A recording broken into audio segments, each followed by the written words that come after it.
धावत्या एसटी बसमध्ये प्रवाशाचे दागिने लंपास करायचे आणि बाहेर तयार असलेल्या गाडीत बसून पसार व्हायचे असा महिला चोरट्यांचा प्लॅन होता, पण शेगाव शिर्डी बसमध्ये हा डाव फसला. पीडित महिलेची सतर्कता, एसटी चालकाची समयसूचकता आणि मलकापूर शहर पोलिसांच्या अवघ्या काही मिनिटांतील धडक कारवाईमुळे चोरट्या महिलांचे मनसुबे उधळले गेले आहेत. खामगाव येथील रहिवासी अर्चना मधुकर उगले या शेगाव ते शिर्डी या एसटी बसने प्रवास करत होत्या.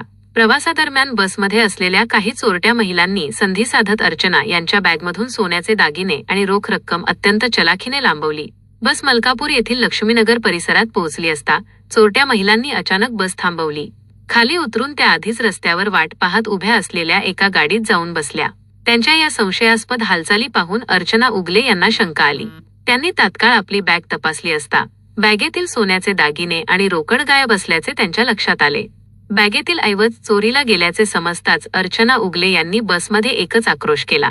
परिस्थितीचे गांभीर्य ओळखून एसटी बस चालकाने क्षणाचाही विलंब न लावता बस थेट मलकापूर शहर पोलीस ठाण्यात नेऊन उभी केली. एसटी बस थेट पोलीस ठाण्यात आल्याचे पाहून मलकापूर शहर पोलीस ठाण्यातील महिला पोलिसांनी तात्काळ चक्र फिरवली. संशयास्पद महिलांना ताब्यात घेऊन त्यांची कसून झाडाझडती घेण्यात आली. या कारवाईत चोरीला गेलेली सोन्याची पत्तापोत, 4 ग्रॅम वजनाचे कानातील सोन्याचे दागिने आणि 6,000 रुपयांची नगदी रक्कम असा संपूर्ण मुद्देमाल पोलिसांनी जप्त केला. पीडित महिलेची सतर्कता, बस चालकाची समयसूचकता आणि मलकापूर पोलिसांच्या कौतुकास्पद तत्परतेमुळे या गुन्ह्याचा तात्काळ उलगडा झाला आहे.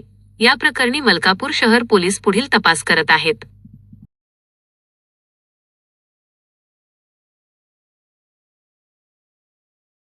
बरं, कुठून कुठे जात होते तुम्ही जेव्हा चोरी झाली? आम्ही खामगाववरून धुळ्याला जात होतो. बरं, कोणत्या गाडीमध्ये चोरी झाली? ती गाडीचं नाव काय वगैरे? शिर्डी धुळे. शिर्डी धुळे. हो. बरं, किती तुमचं सोनं चोरीला गेलं होतं? 15 ग्रॅम पोत आणि 4 ग्रॅमचे कानातले आणि 6,000 रुपये. अच्छा, तर तुम्हाला केव्हा माहीत पडलं हे की आपलं त्या लगेच उतरल्या, आमच्या उतरून गेल्या. त्यांनी बायपास जवळ गाडी उभी करायला लावली आणि पटापट उतरल्या आणि लगेच मी बॅग काढली रुमालासाठी. तर बघितलं तर तिच्यात काहीच नव्हतं. तर शेजारची बाई म्हणे की तुमचं घेतलं म्हणे काढून म्हणे. त्यांनी मगाशीच बॅग उघडली म्हणे. तर मी आणखी शोधलं तर खरंच तिच्यात काहीच नव्हतं.